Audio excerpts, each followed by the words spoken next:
Hello everyone and welcome to LearnUp IAS. So आज की इस वीडियो में हम लोग डिस्कस करेंगे FCRA bill, foreign contribution regulation act bill, जो कि अभी रिसेंटली उसको जेपीसी में भेजा गया। आपने देखा होगा आज द हिंदू के आर्टिकल और भी कई जगह आर्टिकल थी FCRA bill sent to 31 member JPC. और हम लोग इससे रिलेटेड और भी चीजें जानेंगे। वीडियो को लास्ट तक देखिएगा। और बहुत सारे पार्लियामेंट्री कमिटीज पर क्वेश्चंस आ चुके हैं यूपीएससी प्रीलिम्स में। आप देख सकते हो 2013 में, 2018 में, फिर 2024 में एथिक्स कमेटी ऑन लोकसभा। तो ये भी आपको पता होना चाहिए, जितने भी पार्लियामेंट्री कमिटीज हैं वो बहुत ज्यादा इंपॉर्टेंट होते हैं। तो ये सबसे रिलेटेड क्वेश्चंस को हम लोग लास्ट में डिस्कस करेंगे। तो वीडियो को पूरा देखिएगा। Let us start. This is about me. Channel को सब्सक्राइब कर लीजिए। प्लेलिस्ट में जाके ये वाला प्लेलिस्ट देख लीजिएगा। आपको रियलाइज हो जाएगा कि यूपीएससी के प्रीवियस ईयर क्वेश्चंस रिपीट होते हैं। फिर learnupies.com के वेबसाइट पर हमारे ब्राउज कर सकते हो कोर्सेज। 50% इंडिपेंडेंस डे सेल है और ये प्रीलिम्स का प्रीवियस ईयर क्वेश्चन का कोर्सेज है इंग्लिश और इंग्लिश में, जाके देख सकते हो। डेमो वीडियोस अवेलेबल है। Let's start. 31 member parliamentary panel to review FCRA bill. तो क्या है foreign contribution regulation act bill, जिससे रिलेटेड इतनी सारी चीजें न्यूज में आ रही हैं और ओपोजिशन ने काफी ज्यादा अपोज किया है। तो अभी एक रिसेंटली एक बिल इंट्रोड्यूस किया गया था, foreign contribution regulation amendment bill 2026, जिसमें काफी ज्यादा हंगामा हुआ, अपोजिशन के द्वारा हंगामा किया गया। तो इसीलिए इसको जेपीसी को भेज दिया गया। तो हम लोग जानेंगे जेपीसी क्या होती है और पार्लियामेंट्री कमिटीज क्या होती है। उसके बाद हम लोग डिस्कशन करेंगे कि क्यों अपोजिशन ने इसको अपोज किया और इसमें क्या क्या चीजें। सो अपोजिशन ने क्या कि माइनॉरिटीज को टारगेट करेगा एक्सेट्रा। तो ये हम लोग डिस्कस करेंगे। तो ऑफ कोर्स होम मिनिस्ट्री से रिलेटेड है ना। एफसीआरए लाइसेंस जो है वो होम मिनिस्ट्री इशू करती है 5 ईयर्स के लिए, है ना।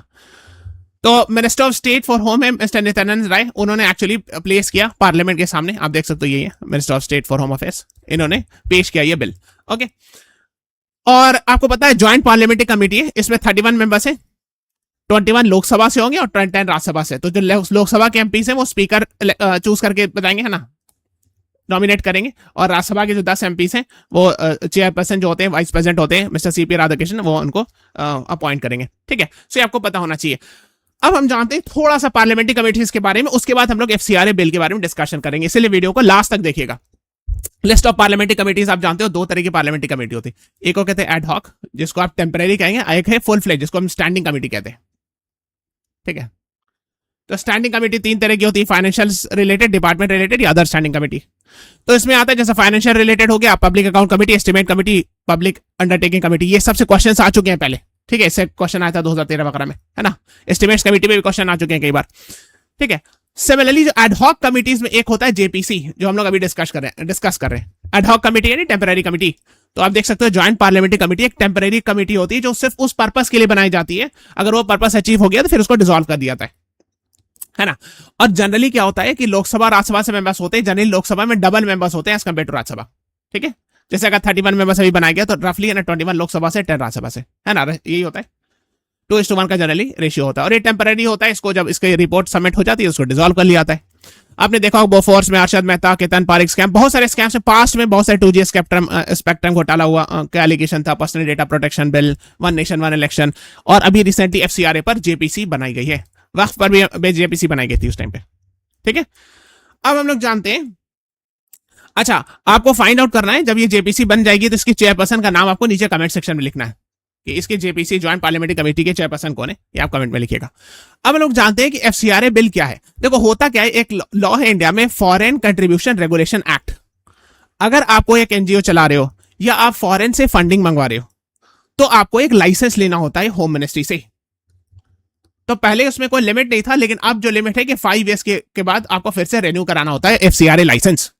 ठीक, ओरिजिनली 1976 में ये सब लॉज बनाए गए थे। फिर बाद में जाके 2010 में इसको अमेंड किया गया, जिसमें 5 ईयर्स का रूल लगाया गया।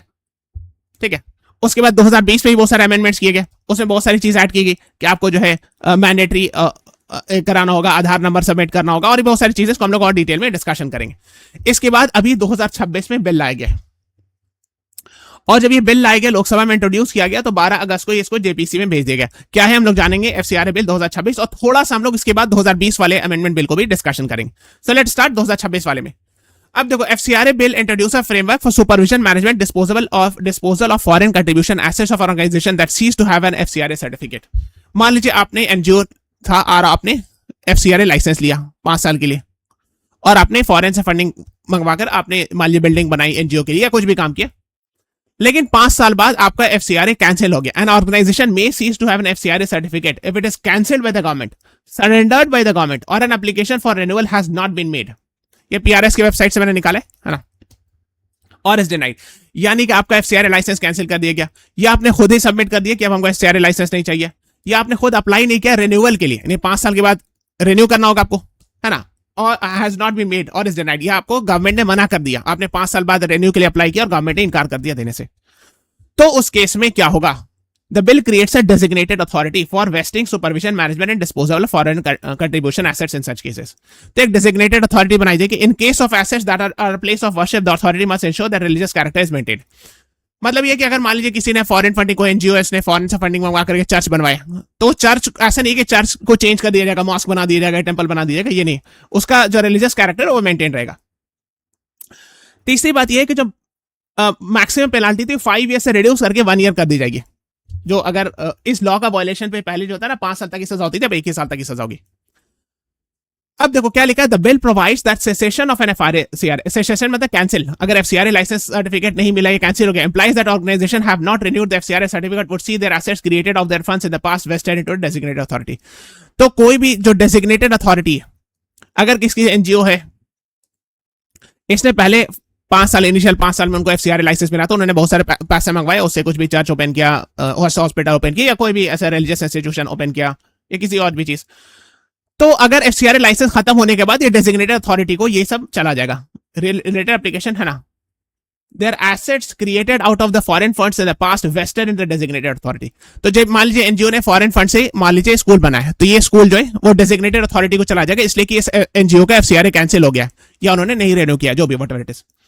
To retain such asset, it will have to continue renew its FCRA license. तो अगर उनको कंटिन्यू, अगर उनको एफसीआरए ये जो उनको मान लीजिए उन्होंने स्कूल चलाया है, इसको कंटिन्यू रखना है, तो आपको एफसीआरए लाइसेंस लेते रहना होगा, है ना। द बिल में be treating assets created by organisation with an FCRA certificate differently from those created through prior permission route etcetera. ठीक है, the act of the bill does not provide for appeal mechanism for. तो इसमें लोग ये बोल रहे हैं कि मतलब जो क्रिटिसिज्म है वो ये कह रहे हैं कि ऑपोजिशन कह रहे हैं कि इससे जो है मिसयूज किया जाएगा, बहुत सारे माइनॉरिटीज को, खास करके क्रिश्चियन मिशनरीज के बहुत सारे स्कूल्स हॉस्पिटल्स होते हैं, अगर उनका एफसीआरए कैंसिल हो गया तो वो जो स्कूल्स या हॉस्पिटल ये जो बनाए हैं वो डेजिग्नेटेड अथॉरिटी की तरफ चला जाएगा, अगर वो हॉस्पिटल स्कूल फॉरेन फंडिंग से बनाया गया है। और आप जानते हो कि बहुत सारे फॉरेन फंडिंग से स्कूल्स हॉस्पिटल से बनाए जाते हैं। The act or bill does not provide for appeal mechanism for cases when the central government denies। तो इसमें कोई appellate mechanism नहीं। मान लीजिए किसी ने एफसीआरए लाइसेंस के लिए अप्लाई किया, या 5 साल के लिए एफसीआरए लाइसेंस मिला, जब दोबारा रेन्यू के लिए अप्लाई किया तो गवर्नमेंट ने रिजेक्ट कर दिया। तो जब गवर्नमेंट ने रिजेक्ट किया तो उसके लिए कोई appellate mechanism नहीं बनाया है इस लॉ में कि कोई ट्रिब्यूनल पे अपील कीजिए एटसेट्रा। हालांकि आपको पता है कि अगर कोई भी appellate mechanism नहीं है तो हाई कोर्ट और सुप्रीम कोर्ट का दरवाजा ऑलवेज ओपन रहता है, लेकिन ऐसे लॉ में नहीं मेंशन है ना। तो यही सब बात है। तो मेन चीज यही है कि अगर जो चीज अगर एफसीआरए रिन्यूअल नहीं हुआ तो उसके बाद जो पास्ट में जो भी काम हुआ है, जो भी बिल्डिंग से कंस्ट्रक्शन है ना, जो भी एसेट है, वो जो डेजिग्नेटेड अथॉरिटी को दे दिया जाएगा, जो कि गवर्नमेंट बनाएगी इस डेजिग्नेटेड अथॉरिटी को। तो इसमें बहुत सारे क्रिटिसिज्म है, बहुत सारे लोगों ने क्रिटिसाइज किया।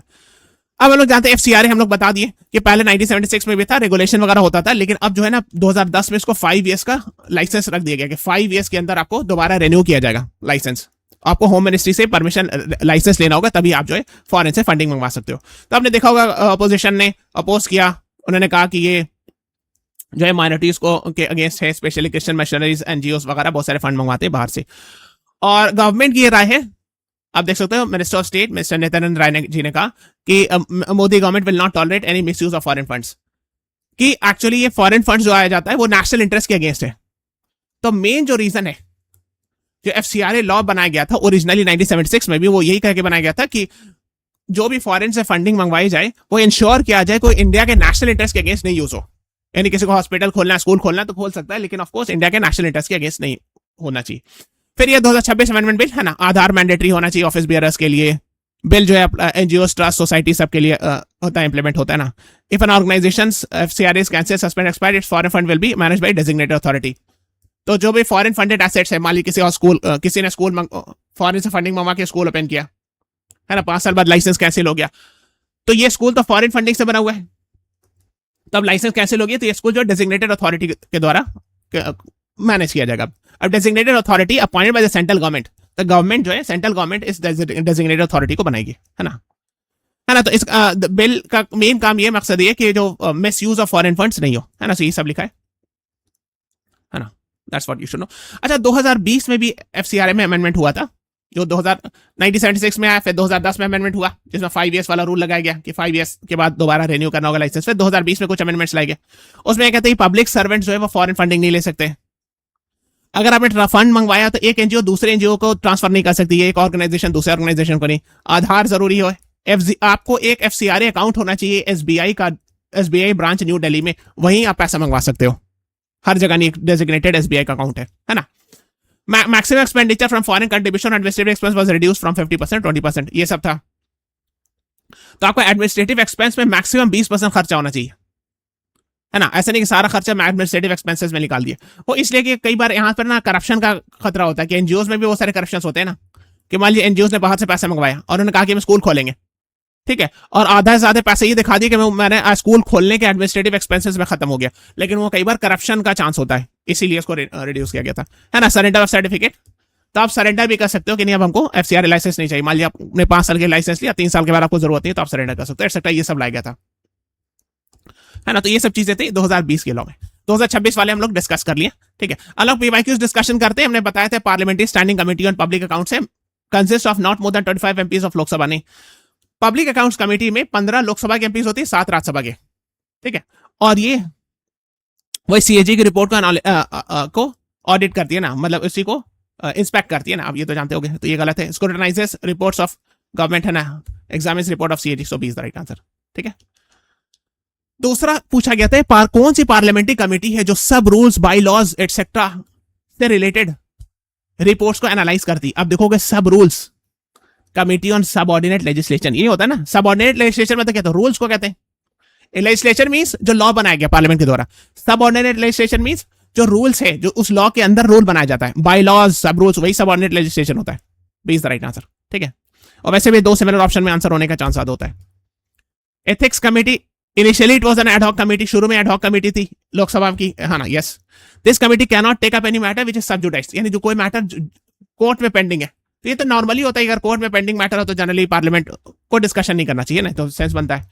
Only a member of the Lok Sabha can complain, no, only, ऐसे भी थोड़ा एक्सट्रीम स्टेटमेंट है, कोई बाहर का भी आदमी कंप्लेन कर सकता है, ordinary citizen, but of course वो एमपीज के थ्रू रूटेड होना चाहिए, कोई एग्जिस्टिंग एमपीज के थ्रू, बट इस मच भी चाह through an existing Lok Sabha MP, तो एक कोई भी पर्सन कंप्लेंट फाइल कर सकता है। ऐसे भी ओनली थोड़ा एक्सट्रीम स्टेटमेंट होता है ना, तो इसलिए रिजेक्ट कर दिया था ना। So C is the right answer, okay. Channel को सब्सक्राइब कर लीजिएगा, प्लेलिस्ट में जाके ये वाला प्लेलिस्ट जरूर देख लीजिएगा, ठीक है। प्रीवियस ईयर क्वेश्चंस हम लोगों ने बताया कि किस तरह से रिपीट होता है। learnerpais.com पर हमारे कोर्सेज अवेलेबल हैं 50% डिस्काउंट के साथ। प्रीवियस ईयर क्वेश्चंस के प्रीलिम्स का जो रिपीटेड प्रीवियस ईयर क्वेश्चंस है वो सबका कोर्स डिटेल आंसर्स है ना। चैनल को सब्सक्राइब कर लीजिएगा, press the like button, share this video. Thank you everyone, thanks for watching, have a nice day.